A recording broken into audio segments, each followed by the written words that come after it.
Beautiful,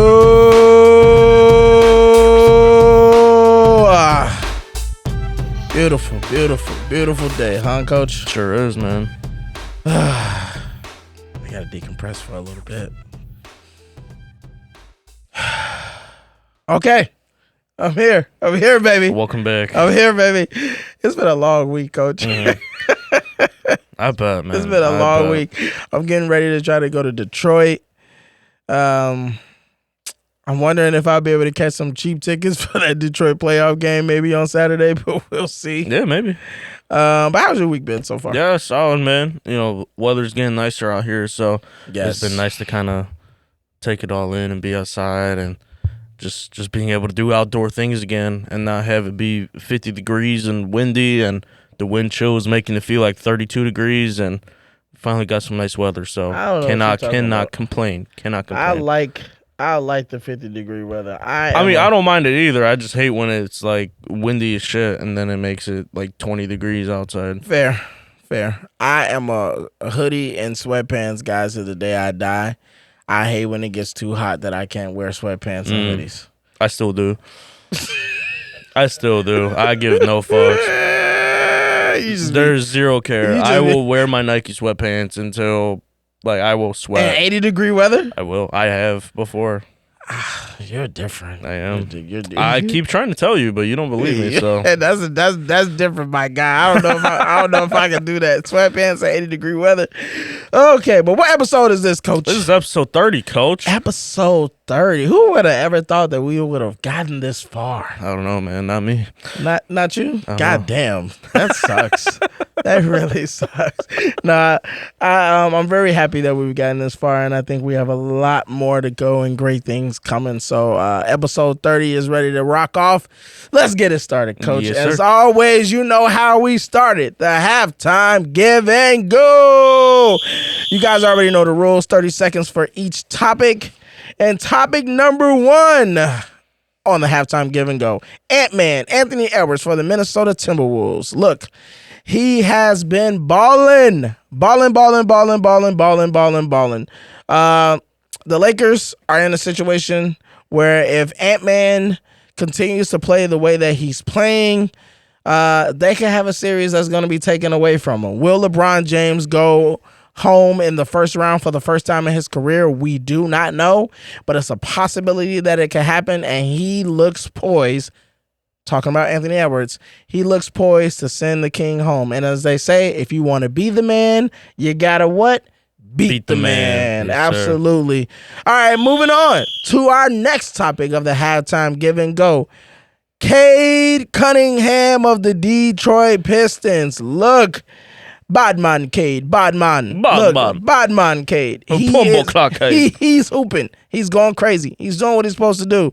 He's leading this young team for the Detroit Pistons into a situation where they might be able to pull off one of the biggest upsets in NBA playoff history.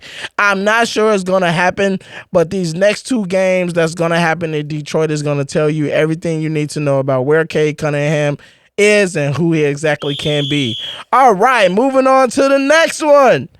Shai Alexander for the Oklahoma City Thunder. Coach, rock and roll, baby. Yes, sir, man. Well, 2 games in with the Thunder Grizzlies series. Game 1, he didn't play much, played around 20 minutes, so he only had about 15 points, one of his lowest scoring outputs of the year, but that's because they put belt to ass. And then in Game 2, he comes back, drops 29, has to go 10 for 28 to get it, which isn't the most efficient we've seen Shai. I think the Grizzlies are giving a little bit of problems to Shai, but nonetheless, he's still performing at a very high level, and no doubt he's going to continue from there.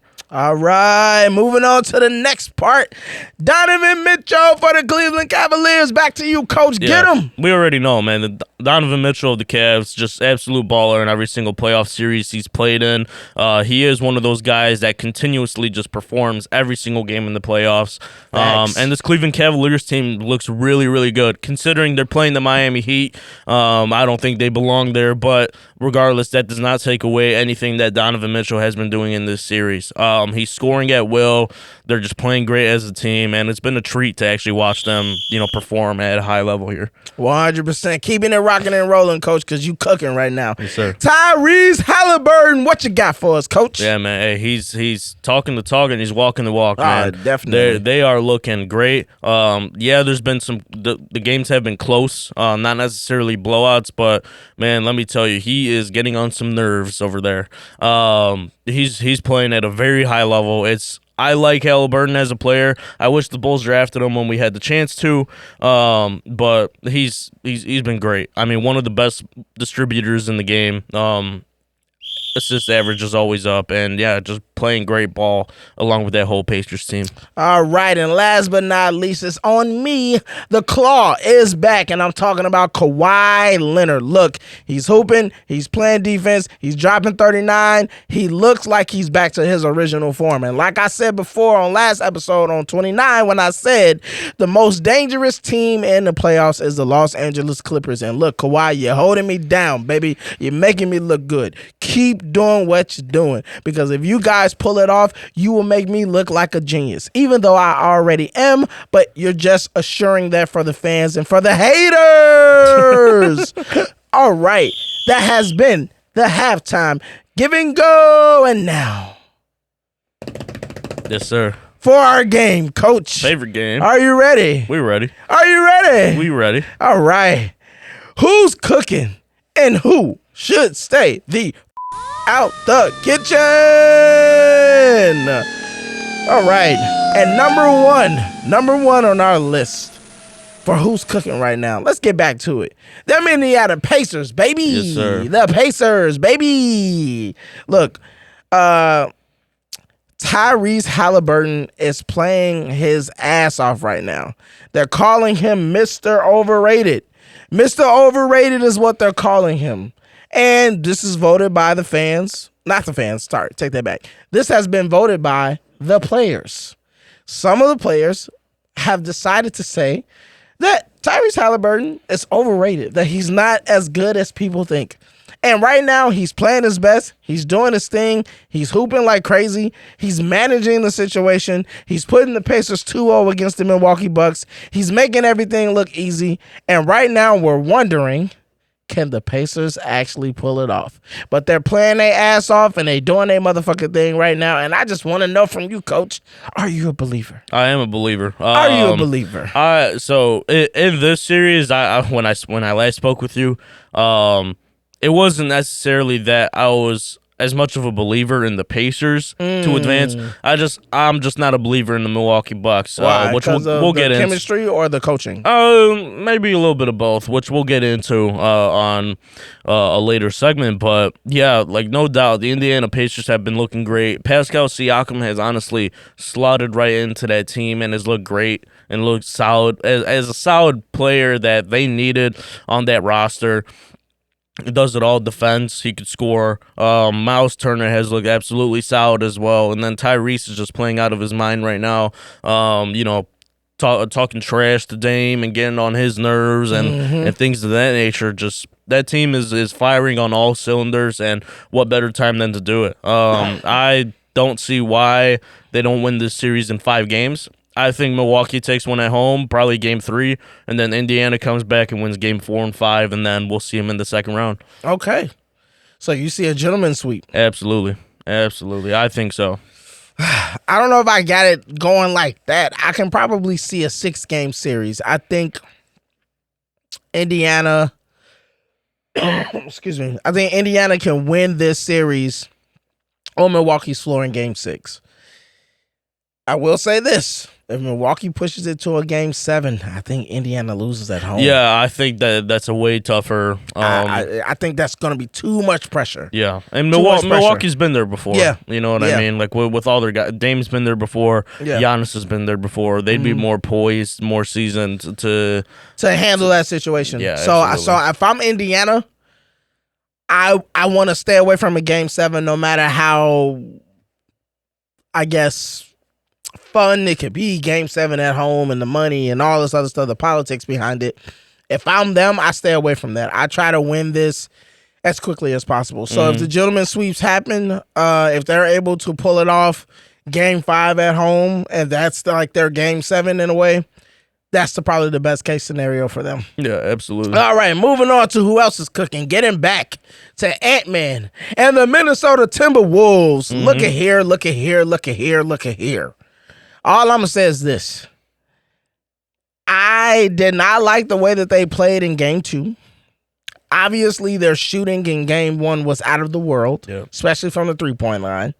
So, and they may have come back a little bit to earth and maybe a little bit below earth, and that's why they didn't win game 2. But if they can find a way to get back to who they were just a little bit from the three-point line, not from game 1, but just normally what they were in the season, I think that they have this series in the bag. I think they can wrap this up. And I think they need to push the tempo just a little bit more, because I think you can gas Luka and LeBron out if you play a little bit faster. I think Minnesota in game 2 was too busy slowing things down, and that's what cost them the loss in that series. I mean, not that series, in that particular game. But I think if they focus and lock back in on the things that they were doing in game 1, playing up tempo, getting the threes up and different things like that, Minnesota will find themselves in the semi-finals for the Western Conference if they handle their business the way that they could in this first round. What do you think, Coach? Okay, yeah. I mean, obviously, game 1 they were on an absolute heater. Like you said, shooting out of this world, and then in game 2 kind of came back to earth. But regardless, it was still a close game, right? I mean, at certain points it did start to pull away, like in that first quarter. It wasn't looking too great, but I think this Minnesota team matches up very well with that LA team. I think Rudy Gobert has been a big factor in all of that, and I think Anthony Edwards, being a solid defender as he is, allows them to be a lot more flexible with where they could kind of slot in Mike Conley, and of course they've got McDaniels as well, which is a very premier, DiVincenzo. They got some really great defenders on that team, and I think it's a very great matchup for them defensively. Offensively, I think they'll have some struggles, and I think one of these games is going to end up being very low scoring. It's going to be a defensive showdown, I'd like to call it, and I'm intrigued to see where this series goes. I think I found it notable that LeBron said in an interview that when they first started playing in the Olympics this past summer, it took about 1 to 2 games, like 2 to 3 games to get accustomed to, okay, they're letting us play this physical. Okay, this is how the game, like the flow of the game is going to go.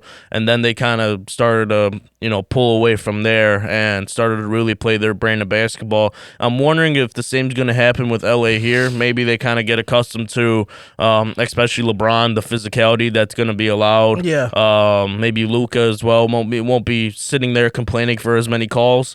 But I do see Minnesota also just being able to run and gun off of, Luka or LeBron staying in the backcourt, wanting to have a chit-chat and a coffee with the referee while, it's a 5-on-4 or 5-on-3. So you're still a believer in the Lakers? I think they still do have a substantial chance of winning this series. I think it's very even right now.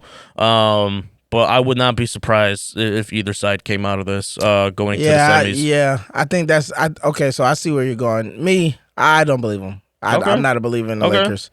I just think that Minnesota is ready to kind of get them up out of here. Now, am I going to be shocked if it doesn't happen? No, because LeBron has never went home in the first round. But if there's ever a time where LeBron goes home in the first round, it's now. Yeah, it's this year. It's Absolutely. now. It's now. Yeah. It's now. At this point in his career, if it's ever going to happen to him, it's going to happen to him now. Yeah. So I'm interested to see if Anthony Edwards and the Minnesota Timberwolves can pull it off. I think they will, but if they don't, I won't be shocked. All right. Moving on to who should stay the fuck out the kitchen. Number 1, the Milwaukee Bucks. Look, man, I'm just going to say this. I have said this from the jump, and I have been saying this for the longest of time, that Giannis and Damian Lillard have not figured out how to play together. Mm-hmm. And because of that, Milwaukee is not going to end up being what they were 3 to 4 years ago when they won the championship against the Phoenix Suns. This has been a disaster. Ever since they fired, what was the coach that they had at the time? Before they got Doc Rivers. Not Adrian Griffin. I was gonna say Avery Johnson, but he hasn't coached in a long time. Yeah. Adrian Griffin. He was putting them guys on a nice trajectory. He was winning. But for some odd reason, Adrian Griffin and Giannis Antetokounmpo couldn't get along. Whatever it was, maybe it was the accountability, maybe it was the fact that he didn't care too much for Giannis's brother and giving him playing time. Who knows? Maybe he wasn't catering to his ego as a superstar. I don't know. But you fire a coach that was actually winning, and we've just been seeing this being a trend. Yeah. You fired a coach that's been winning, and you bring in Doc Rivers, who has been known to make good situations and make them worse. To take them and then dilute it and make it a terrible product. He's what you call somebody who cuts it. And if you understand what I'm talking about, if you know, you know. He cuts it. Yeah, he's just a game manager. Yeah. Man. He's a over-glorified game manager is what he is, because people make him seem like, yeah, of course he's got this storied career, and he coached those that super team Celtics that ran through the late 2000s, early 2010s, and things like that. But I'm not a fan of his style of coaching. I don't think he necessarily puts the players in the best positions to succeed. I don't think he necessarily caters to or runs concepts that best cater his players and puts them in the best positions to succeed, like I said. But I absolutely agree with you. Earlier on in this season of the Halftime Podcast, we were talking about Dame and Giannis and how we just don't think that connection would work.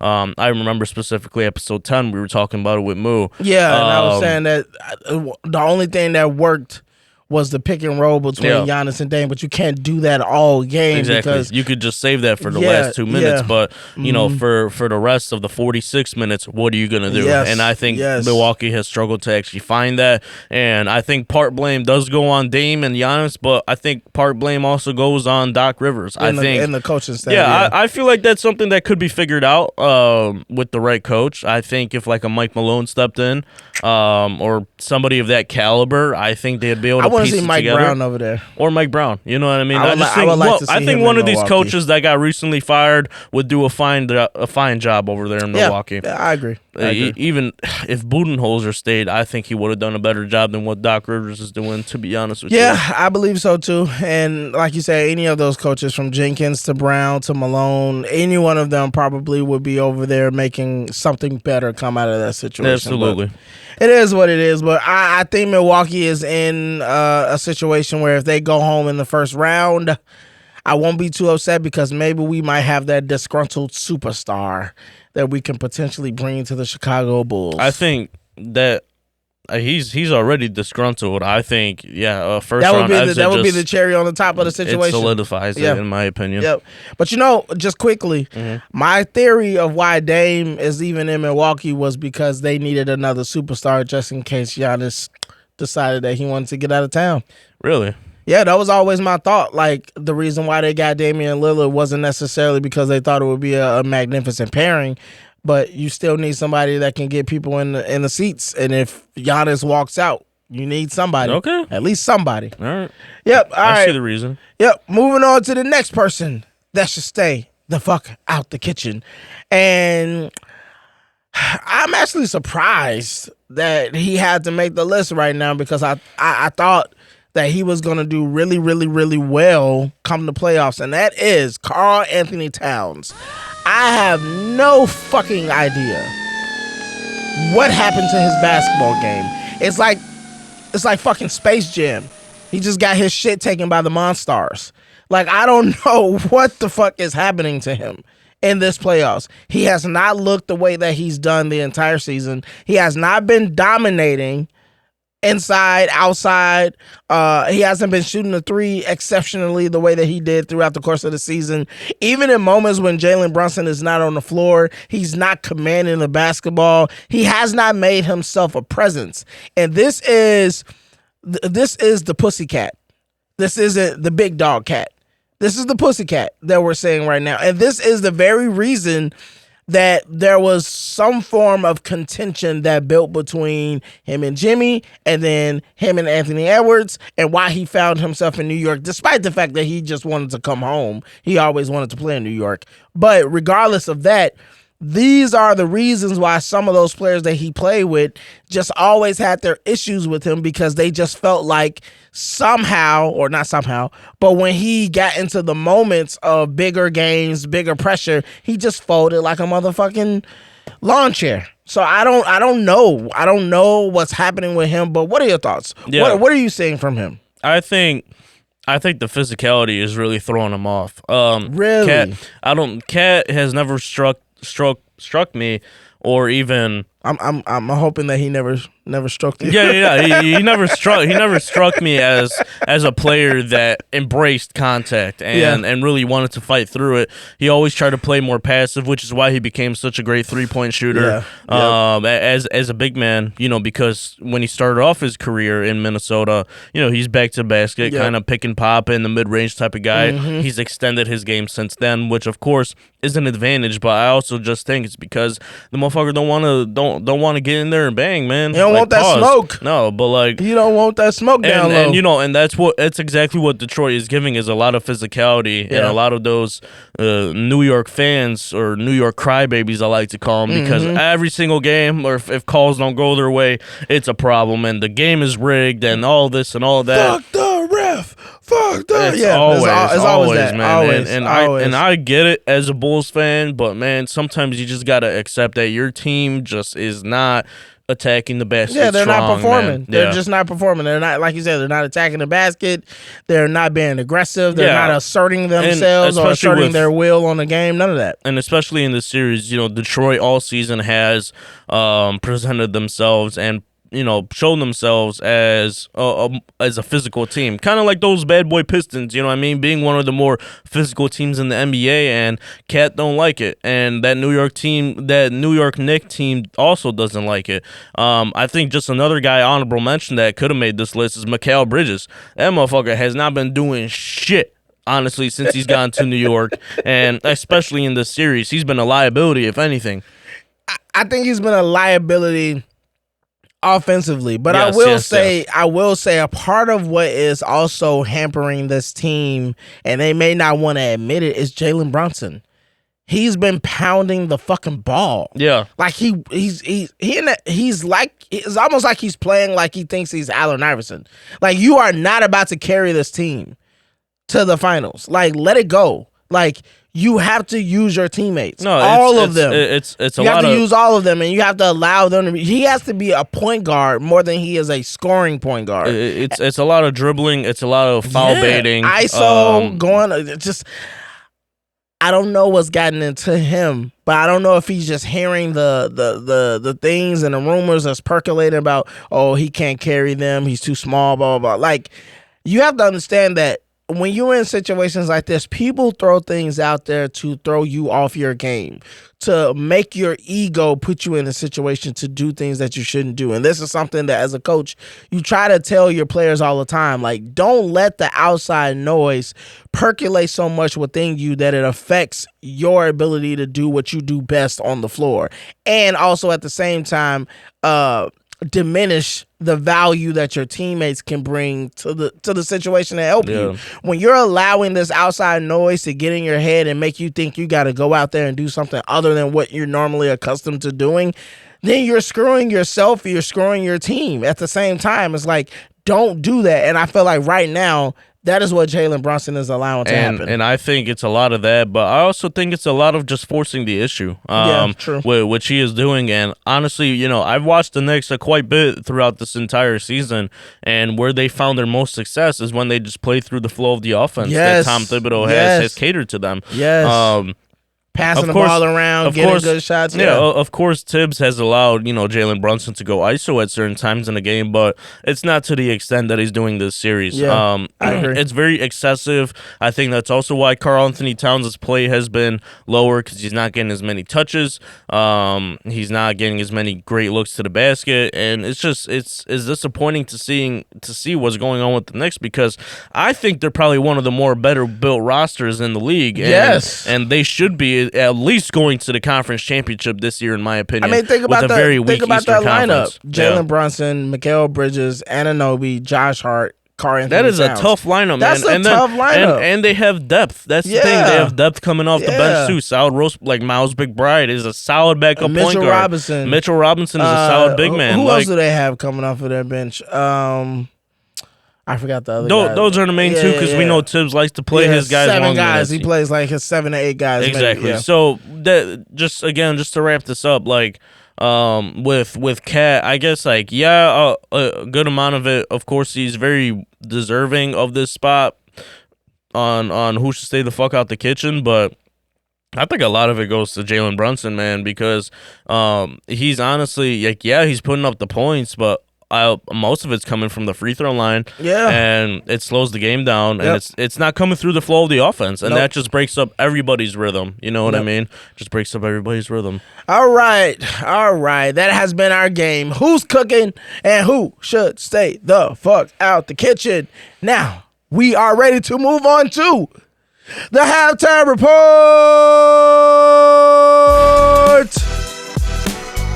Okay. Yeah.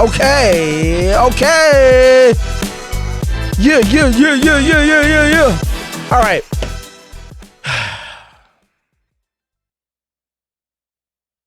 Right into the halftime report. I just want to give that nice little pause, that dramatic pause. The WNBA, coach, they are coming back. The women are coming back to hoop, baby. Hoop. And I'm very excited. I'm very, very excited. I get to see Paige. I get to see Caitlin. I get to see Angel. I get to see Camilla. I get to see Aja Wilson. I get to see Chelsea Gray. I get to see Sabrina. I get to see Deladon retire, so that's kind of fucked up. I was hoping I could get to see her a little bit with Paige, but she just decided, fuck it. They're bringing in a new girl, so I'm out. But we get to see a host of them come back and put on a display of their basketball ability. Now, coming into the season, there has been a lot of things made about whether or not they are in a situation where they may perform a lockout. Maybe they might decide to strike within the season because they're looking to get more money. They don't like I think they're working through their current CBA or something like that. I believe it's the last year of the current CBA. Yeah, the last year of it. Yeah. And so they're already mentioning the things that they're looking for. And so there is some who believe that this season could end up being very tumultuous, that it could end up being a season that may or may not complete based upon the way that the CBA is being talked about or being arbitrated or whatever the case may be. But as far as just the play, I think that this could be a very peak year for the WNBA as far as their next level of competitiveness, because I think they got a nice influx of new players that have come into the league for this season from this this previous draft that just happened, and from the players that already exist coming in their sophomore years, ready to explode, ready to show what they've been working on in the offseason. I think that there is going to be so much parity amongst the league. There's going to be greater competition. There's going to be greater play, greater skill set on display, that this could end up being one of the better seasons in WNBA history all the way around, where it won't be just so you're waiting for the Liberty and the Aces to potentially make the WNBA finals type of situation. I think that this could be a year where you could have a lot of gray area around who exactly is the most dominant, who exactly could win the WNBA finals, who could actually be a surprise team, a sleeper team, and different things like that. And then you'll just have those players that you're just trying to watch them explode and do all of these wonderful things. So I'm not sure if you're on the same page with me as far as what you think the WNBA season could end up being this year. But what are your thoughts? Are you excited about the season that's coming in, or do you think that there's going to be some really bumpy roads depending on the conversations around the CBA and different things like that? So I mean, I'm definitely excited to see what's in store. I think the past 2 draft classes have been probably some of the best draft classes produced to the WNBA. Maybe some of it is inflated because of the amount of attention, media attention that and media spotlight that these women have gotten. Like Caitlin Clark, like Angel Reese, like Paige Beckers, like Haley Van Lith, like all these players.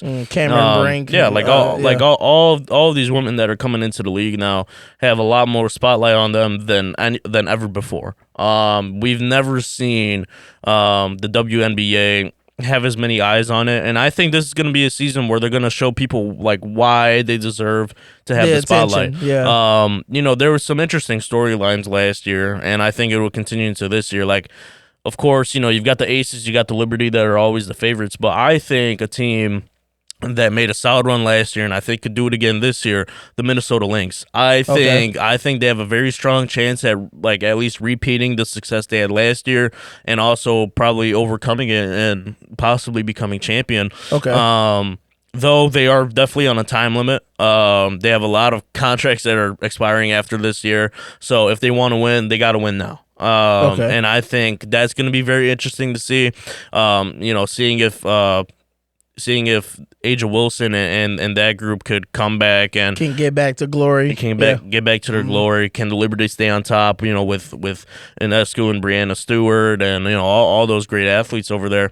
And then I'm excited to see what Caitlin Clark in her sophomore year can do. I'm excited to see what the Chicago Sky team can do. I was going to ask you about that with the Indiana Fever. Do you think they get back to the playoffs, or do you think the WNBA with film on how Caitlin Clark is planning to attack and how they use her? Do you think that they figure out a way to kind of neutralize her a little bit more? I think they make it back to the playoffs. I think she's out of this world, to be honest with you. Not just because of her scoring ability, but her playmaking ability as well. Like, I think she distributes the ball very well. Yeah, she's had her fair share of issues of turning the ball over and things of that nature, but it's her rookie season. That is to be expected. Right. So I think, especially being, as she probably had, I'm not sure of the analytics, but I'm sure she had one of the highest usage rates in the WNBA last season as a rookie. So if anything, coming into this year, she will be a lot more accustomed to it. She's going to be ready for it. And I think it's going to be interesting to see how that plays out. I mean, again, kind of just going into our team here in Chicago, I think the Sky are going to be very fun to watch this year. Last year, they had some better record? I think so. I think with the I liked both of the first round picks. They had multiple, but I liked the first 2. I forget her name, but she's the taller European woman. She could shoot the ball. She's solid. I think she fits into that team very well. And then you do get your guard of the future, I believe, in Haley Van Lith, that I think is going to come in and have a seamless transition into the Chicago WNBA. Sky. Look at here. With Angel Reese. Fuck what he's saying. Tank for Juju. Tank for Juju. Tank for Juju.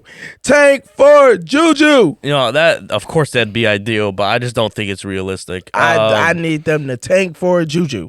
Fuck this season. Be bad. Be bad. Pretend like you're trying to develop still. I don't give a damn what narrative you need to drive, but you tank for Juju. That is what you do. I need Juju with the Chicago Sky with Haley Van Lith, Juju Watkins, Angel Reese, and Camilla, and whoever else you want to. That will be a dynasty to come for about a good 5 to 6 year stretch of WNBA play. They'll be the new Aces. They will be the new Aces and the new Liberty. Yeah. Tank for Juju. That's all I'm gonna say. Keep going. That's all we got. Yeah, I mean, I'm excited to see what Paige Beckers is gonna do over there in Minnesota as well. No, she's in Dallas. Or Dallas. Jesus, my bad. But I think they definitely needed it. They, of course, had the number 1 pick this last draft, but rightfully so. And I think Paige Beckers, of course, adding her is going to help a lot. I think they still have a lot more holes to fill. Yeah, they got a lot more work to do, and it's going to be tough, but I think it's going to be fun watching Paige figure it out. Find her pace, find her tempo in the league because it is a different speed. Yeah. It's a different everything. The game is completely different from the professional to the college level. Let me ask you this real quickly before we move on. Sure. Do you think, and this may answer itself, but do you think she's going to come in with the same expectations of Caitlin to perform? No. So you think that they're going to allow her to just have her lumps and they're not going to make a big deal out of it? Yeah, because the only reason why I say that, and it's not that I don't think Paige Beckers is as good as Caitlin Clark. Right. I just think Caitlin Clark had so much spotlight on her and so much hype surrounding her coming into the draft because of her success in college. Mm-hmm. That there was even though she never was a national champion, right? But I mean, regardless, like she made the national championship game. She had her battles with LSU, in South Carolina. Yeah. So it's like there's been so much spotlight on her, even in her first couple years in college, and kind of coming into the WNBA and getting drafted to Indiana. Like people were so centric on what Caitlin Clark was doing. I don't feel it's the same for Paige Beckers, and I think it's going to be better for her. I think she's going to be able to kind of settle into the league a lot more comfortably than Caitlin Clark was able to. And shoot, I'm excited to see what Paige could do. I'm really, really excited, and I think there's the base, but I think she could possibly reach that Caitlin Clark type of status, but she'll have more time to do so, I think, before the pressure's put on her. And you don't see a lockout happening? I don't think so. I think they'll play this. Of course, there's talks, but I just think it's all part of negotiation. Yeah. To kind of get what they want in the next CBA agreement. 100%. I agree with you. And I would hate for it to happen because it already is a shorter season than we're accustomed to watching in professional sports, and it would suck to have it be an even shorter season. You know what I mean? Especially for some of these teams like the Lynx, where they have to win now, and a lockout happens. They start off slow. They might even F around and not make the playoffs. You know what I mean? If they start out slow. So there's a lot of pressure going around the league if a lockout were to occur. I hope it doesn't. I don't think it will, but it'd be very interesting to see what happens if it did. All right. Okay. Well, that has been the halftime report, and the reason why is because we have a special portion of the show today. Very special portion. Specifically because it is what today, Coach? Today, well, just to be specific, it is at time of recording Thursday, April 24th, which all of our NFL fans know it's round one of the draft day, baby. It's draft day, baby! And we are moving on to the halftime predictions! There. Man. All right, Coach. We've been waiting for this for a nice little minute. We've been holding off and being anxious. We've had anxiety attacks about talking about this because we've been waiting till the actual day to discuss this. And now it has finally arrived. Draft day is upon us, at least for the first round. I don't think they do the first and second round today. I just think they do round one only. The Chicago Bears have the 10th pick in the first round of the 2025 NFL Draft. You are on the clock, Coach. That was a terrible sound that I made, but it's okay. We're going to rock and roll with it. Okay. What do the Bears do today with the 10th pick? And we can have fun with this because there has been a lot of things percolating, a lot of rumors, a lot of things said. The Bears could stay put and stay at 10. The Bears could trade up and try to get some type of player that they feel is generational or blue chip. The Bears could even trade down because there are teams that want to move up to 10 potentially, and they could get more assets and do things like that. If you are the Chicago Bears and you are Ryan Poles and you have spent the formidable part of the early free agency getting your linemen, your guards, your center, you've added some serviceable tight ends just for certain things and serviceable wide receivers just for speed purposes and things like that. You've fixed the glaring hole that most Bears fans would say existed. You've brought in the top of the line coaching staff. This looks like the coaching staff that you would pay for on Madden when you want to get the best of the best of the best of the best in every single position. You've done it all already as much as possible. You've been knocking everything out the park. Home run after home run after home run. What are you doing come the draft? And I'm going to say, to start off,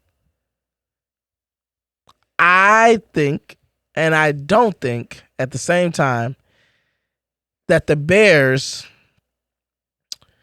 are going to go into this draft anticipating doing anything, right? I don't think they're going to come in predetermined to make a move.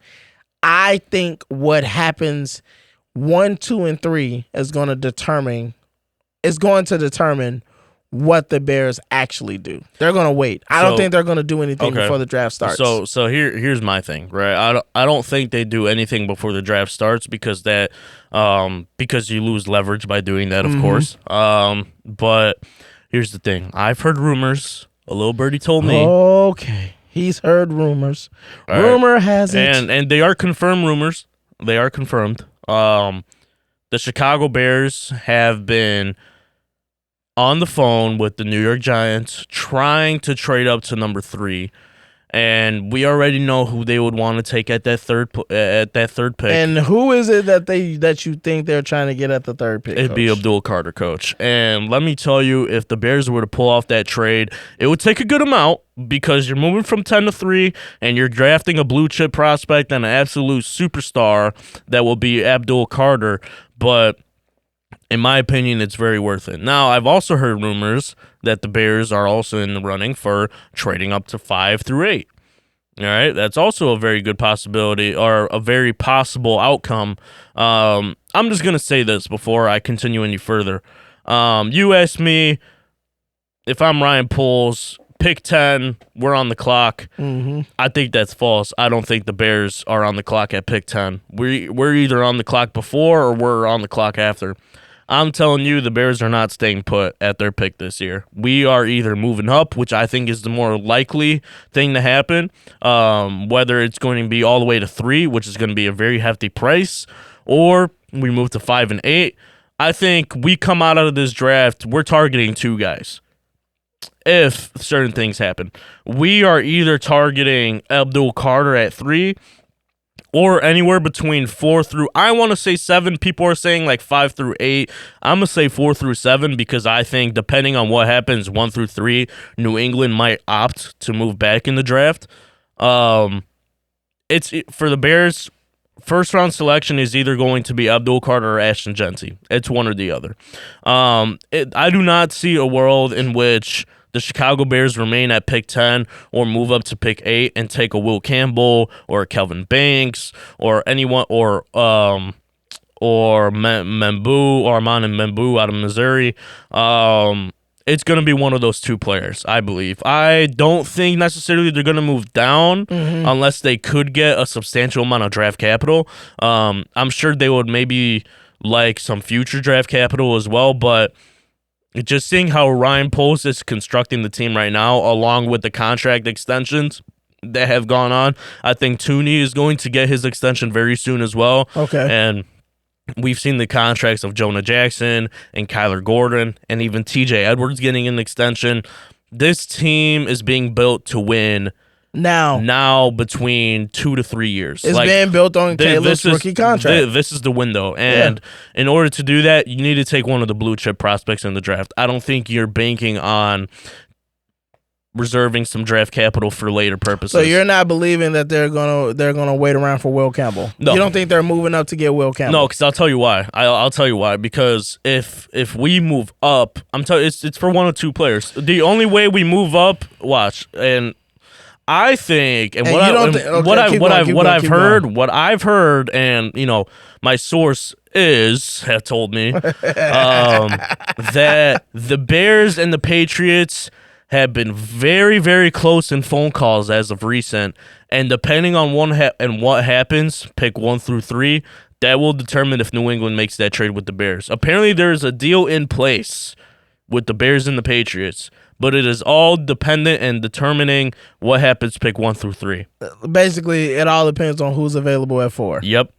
And if whoever they wanted at 4 is still there, is still there, they're taking their guy. Then New England is taking their guy. And if he's not there, they're gonna trade with the Bears. And at pick 4, the Bears are taking Ashton Genty. I'm telling you right now, that is the pick at 4 because Abdul Carter will not be there. I don't think so. Now, just going to the mock simulator because I went to PFF mock simulator. It's saying that for that 3 pick that you were saying that the New York Giants have, the Bears could give them the number 10 pick and a second round 41 overall pick in this year's draft, and then a second rounder from 2027. And that trade will be accepted. We get the number 3 pick, and the Giants get number 10, 41 for this year, and then a second round pick from 2027. I like that if I'm the Bears. I'm not accepting that if I'm the Giants. I'll tell you why. If I'm the Giants, I am demanding that 2027 second round pick becomes a 2026 first round pick because the Giants know what player they can take at 3. Everybody in the league, there is no secret. Abdul Carter is going to be a superstar in this league. He is probably the most guaranteed star in this entire draft. Why? Okay, so here's my thing about Abdul Carter. They compare him to Michael Parsons, who, love him or hate him, has been productive, but he hasn't been game-changing. And we can say the same thing about Myles Garrett. Absolutely fucking not do you go up in the draft to draft Ashton Genty. That shit right there is complete bullshit.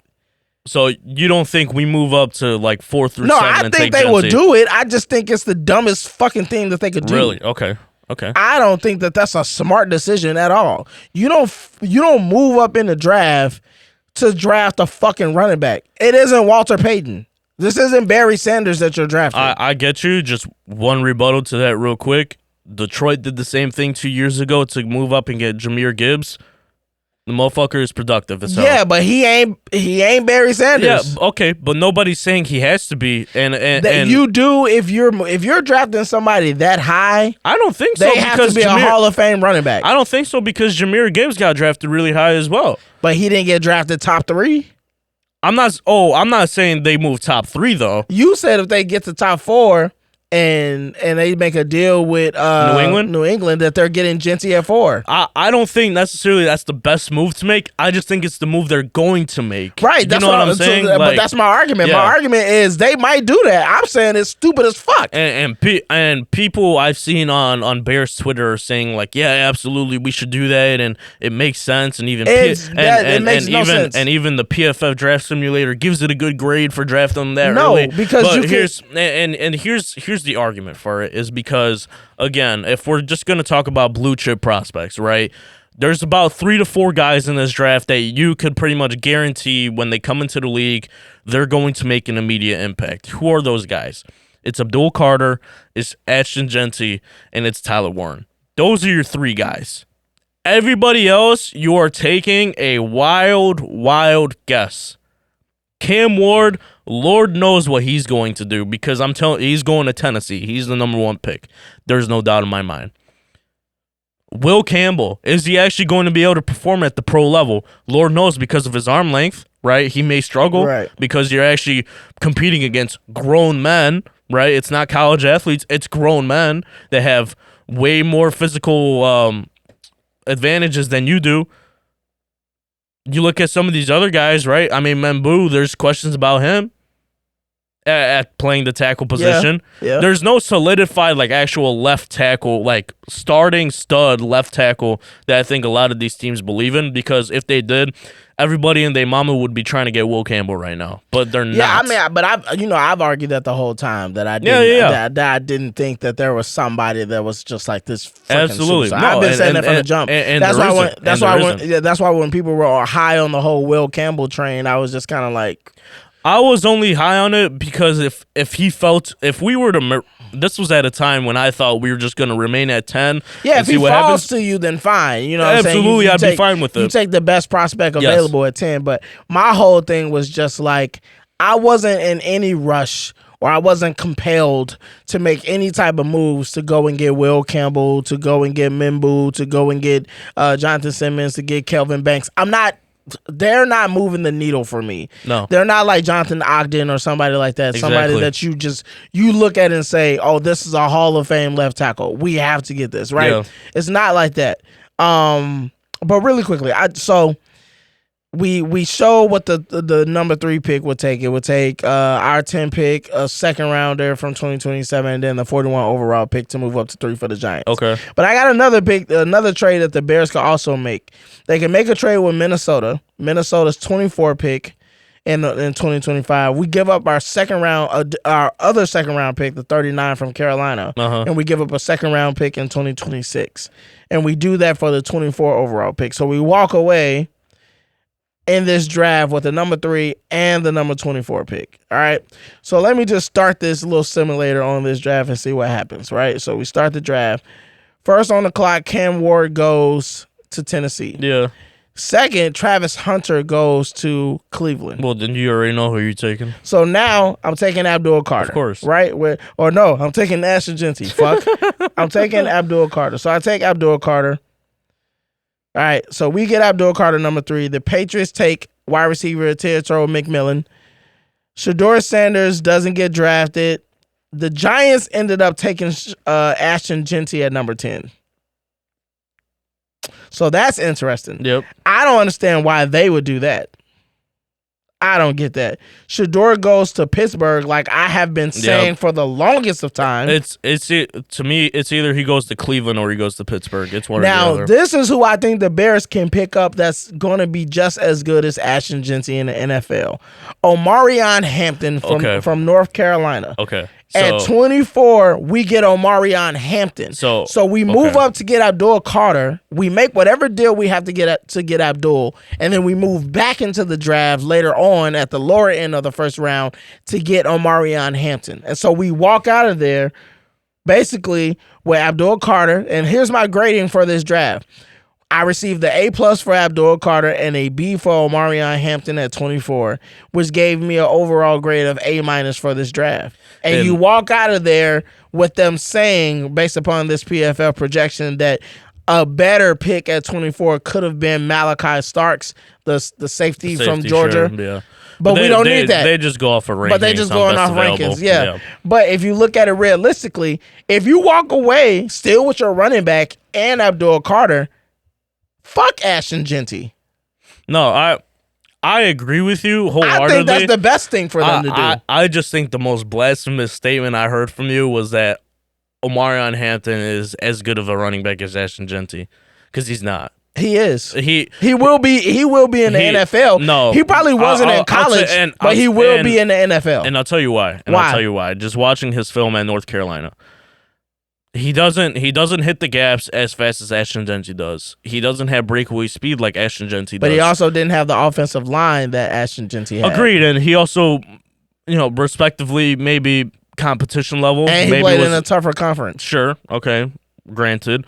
But I'm just saying from what I saw, when blocking was fine and Omarion Hampton could have made certain plays that he did not. In the passing game, they're roughly equal. Ashton Jeanty is a solid receiving back. So is Omarion Hampton. Yep. Right. My main takeaway is that Ashton Jeanty is able to find the gap and find the hole and hit it a lot faster than Omarion Hampton. And we know that time to react is a lot faster in the NFL, and that's what's going to make Ashton Jeanty give him a lot more separation from Omarion Hampton and the rest of these backs. But let me ask you this: we're talking about productivity in this first round, right? We're arguing productivity within the first round. If you walk out of this first round with Abdul Carter and Omarion I'm happy Hampton, as fuck. I'm happy as fuck. But here's my thing. if you walk out of this draft with Ashton Genty, you most likely didn't do what it took to get Abdul Carter. There's a world where you can do what it takes to get Abdul and Omarion, but there's no world where you get Abdul and Ashton. So, what I think would be, for me, I just think the Bears don't make 2 trades in the first round. They're making 1 trade to move up, and that's it. It would be senseless for them not to make. It would be senseless for me, in my opinion. It would be dumb for them not to move off the few little bit of draft capital that they have. If you're going all in, go all in, right? It would be dumb to me for them not to take advantage of the opportunity that's in front of them to get into this first round a few times when all you're giving up is draft capital for the most part that isn't that much. You don't give up any future first round picks. All you're really changing is your 10, your 39, 41, and second round. You would have to for Abdul Carter though. No, I don't think for the Giants you have to give them a first round. You can probably get away with a second and a fourth, your 10th overall and the 41 pick in this year's draft. You could get away with that. I mean, maybe, maybe I'm just thinking of years prior, like what it's taken to move up in the draft. But I've also read, kind of this is catering to your point on your status of what it would take. Like I have seen that apparently the cost to move up this draft is like 70 cents on the dollar, meaning it's going to be a lower cost than ever to actually, move up in the draft because a lot of these teams are actually willing to move down because that's how deep this draft is. Yeah. And for a lot of these teams to move down to like 10 or 15, there's not that much separation between the guys that could go top 3. Like, of course, the top 3, they're in their own realm. But if you're talking about picks like 5 through like 20 even, there's not a lot of separation between them. That's why I am saying that if you walk out of this with Abdul and Omarion, that's the winning formula. You don't sacrifice this draft for fucking Ashton Genty. I'm sorry. If you walk out of this draft saying that Ashton Coach, Genty, something tells me you're gonna be I'm going to be pissed. I'm going to be furious. Yeah. If you walk out of this fucking draft telling me that your big fucking swing was for Ashton fucking Genty, I promise you, the Bears are stupid. They've done everything that they possibly can to fuck this season by drafting that kid. Okay, all right. Well, I'm on record saying it.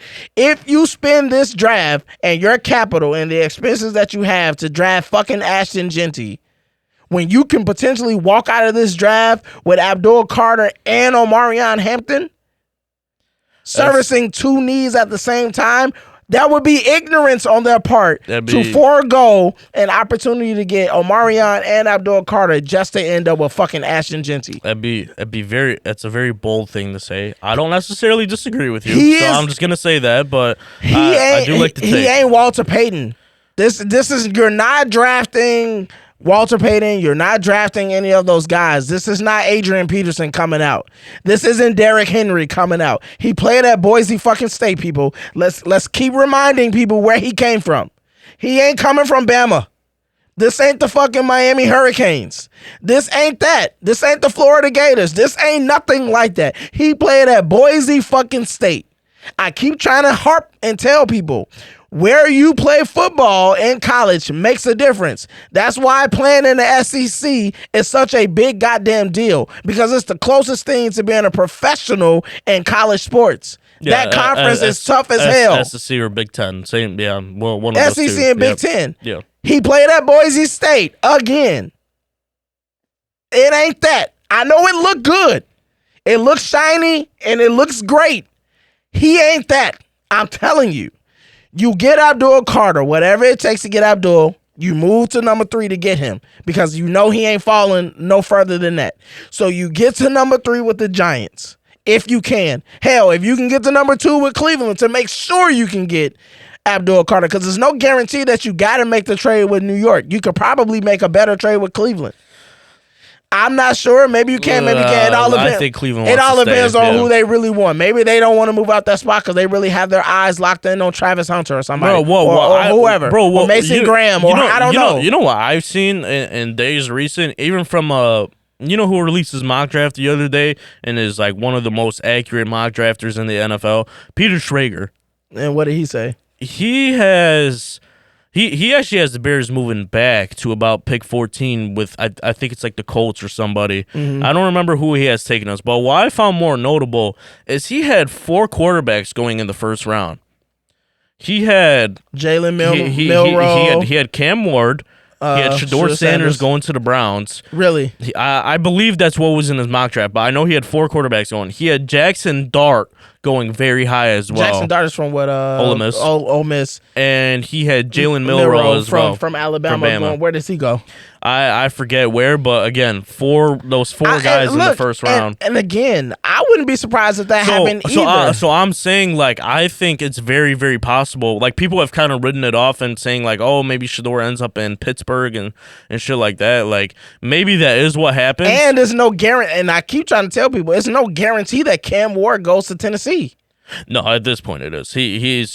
He's number one. He's number Anything one. can happen on draft night. It's not a guarantee. It's very true that anything can happen on draft night, but with Cam Ward, he's going to be the number one selection. But Tennessee needs a quarterback. But let's stick it on the Bears. Yeah, but what I was saying is that I think it's very notable that I think people keep forgetting that it's a very possible thing that Shedeur goes to Cleveland. I know people keep talking about his daddy and that he's not going to let him go to Cleveland. I don't think that's going to happen. I don't think this is a Eli Manning case. I think that Shedeur would go there and he would try to turn around the franchise, essentially. I don't want to sit here and create narratives, but I'm saying that trade to number 3 looks a lot more easier to make because you don't have to worry about necessarily the stress of a quarterback. Exactly. Like, you're trading up because you know you're going to get a Bill Carter. And it's like, that is what. And the Giants have Russell and Jameis Winston, so they can afford a gap year. And I am hoping and praying, like, on everything I love and everything that I believe in, that we make this trade today to get Abdul Carter, because I'm telling you, that will be one of the best trades the Chicago Bears will ever make as a franchise, is to move up to get Abdul Carter. And you know what? Even if they have to give up a 2026 first-round pick, and this year they give up pick 10 and pick 41, I'm cool with that. Even if they have to give up another future, like, day 3 pick in, like, 2027, I'm cool with that. That is fine with me, because if you are to get Abdul Carter, he's a franchise-changing player. He truly is. And whoever does end up getting him will reap the benefits very, very soon in this first year. He's going to be Defensive Rookie of the Year, no doubt in my mind. He's going to be in conversation for Defensive Player of the Year. I have really, really high expectations for Abdul Carter because I truly believe he's legit. Yeah. I think if you're asking what player in this draft can come right into the league and probably make noise away, it's him. I would argue that it would be Abdul Carter. But ultimately, what I'm saying is, in no fucking world do you make a deal to walk around waiting on Ashton fucking Genty. I am not if Ryan Poles does that, then he has undermined every single thing that he's done this offseason. Single-handedly with this one move. If you go get Ashton Genty, then you have failed this entire offseason plan. Can you do one thing for me? Yeah. Can you go on that draft simulator, reset it, choose the Bears, and then could you trade with the Vegas Raiders? Okay, you want me to trade with the Vegas Raiders? So they're pick 6, right? Number 6, yeah. Can you give them our 10th pick? For the 6 straight up? No. No, that doesn't work. Just hear me out. Can you give them pick number 72, our 3rd round pick, and then could you give them a future? No, that works. 10 and 72 will work. If you do that to get Ashton Genty, I'm cool with that. If you do that to get Ashton Genty, I'm cool with that. No. You see what yes, because listen, but hear me out. You're moving up 4 spots, and all you're giving up is an additional 3rd round pick. I'm doing that in a fucking heartbeat. I don't want him. And that's fine, but I'm saying, like, compared to everybody else that is available in that top 10, Ashton Genty clears all of them. He's like one of the only blue chip prospects that's truly available. Here's the crazy part. It's 3 guys. In my opinion, it's 3 guys that come into the league and make an impact. Here's the crazy part. In this draft simulator, Ashton Genty isn't available at 6. Yeah, where does he go? 5? Nope. He goes 4 to New England. That's also a And very possible thing. And Abdul Carter goes 3 to New York. That's very. So you end up with Cam Ward. Well. You end up with Cam Ward as 1, Travis Hunter as 2, Abdul Carter as 3. New England gets Ashton Genty at 4. Mason Graham goes to Jacksonville at 5. And so we're left basically with the best product being Tetairoa McMillan, the wide receiver. See, I think, or Will Campbell. So if I were to do just my mock draft off the top of my head right now on how I think this top 10 is going to go, or let's just say top 7, whatever, right? Cam Ward's going 1, in my opinion. I think at 2, I think Cleveland takes Shador. He's not going to Cleveland, coach. Okay, even if he doesn't, they take Travis Hunter. That's fine. Cool.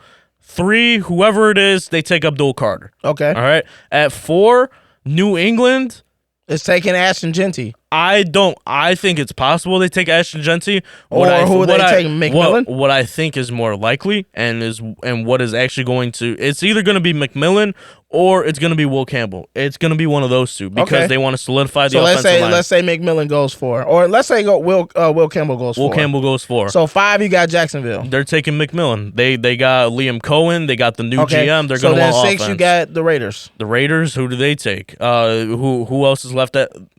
They might take Genty at that point, or they take Membu. They take Armand Membu. Oh, okay. So you got that's a nice pick for them. The Jets. You know what? I don't think the Jacksonville Jaguars. I think they might take that tight end.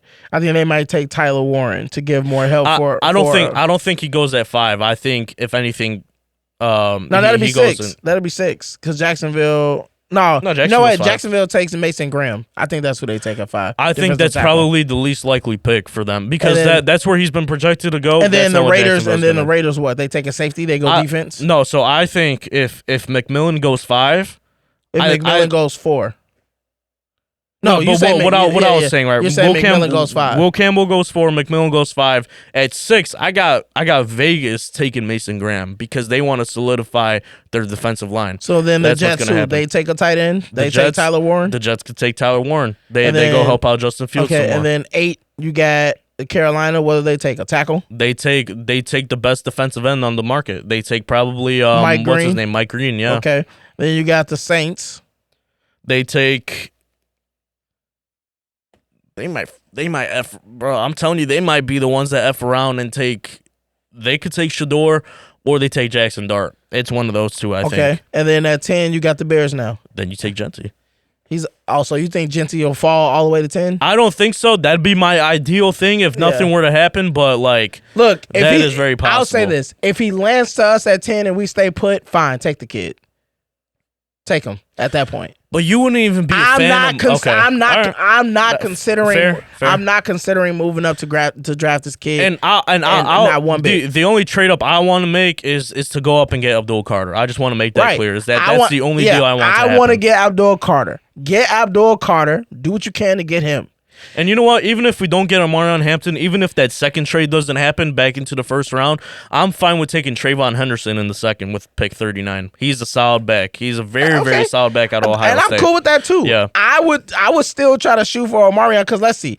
Let me do this. Let me go back and let me just start the draft. Let me see. I'll pick McMillan just really quickly. Let's see if Amarion Hampton will even fall that far. Yep. Let's see if he'll even fall that far. I just want to see real quick. All right.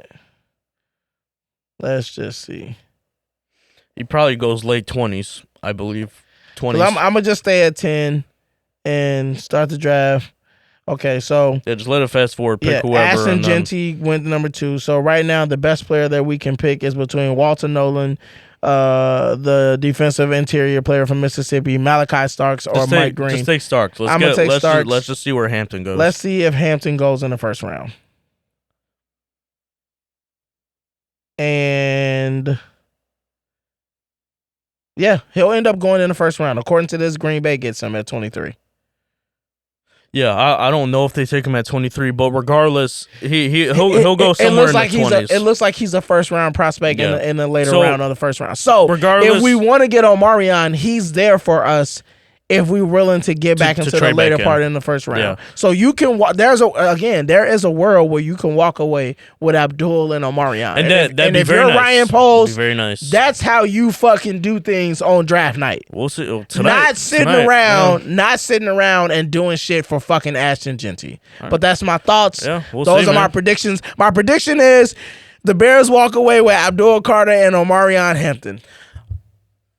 What I want to happen is that we take Abdul Carter, but what I think is going to happen is that we trade up and get Ashton Genty. That's my prediction. Not that I want it to happen. That's my prediction. Coach, you just want to ruin my fucking Thursday. I'm sorry, man, but I'm just trying to be a realist. All right, that has been the halftime predictions, and that has been a great episode 30, Coach. Yes, sir. Yes, sir. I just want to remind everybody to like and subscribe to all of our pages.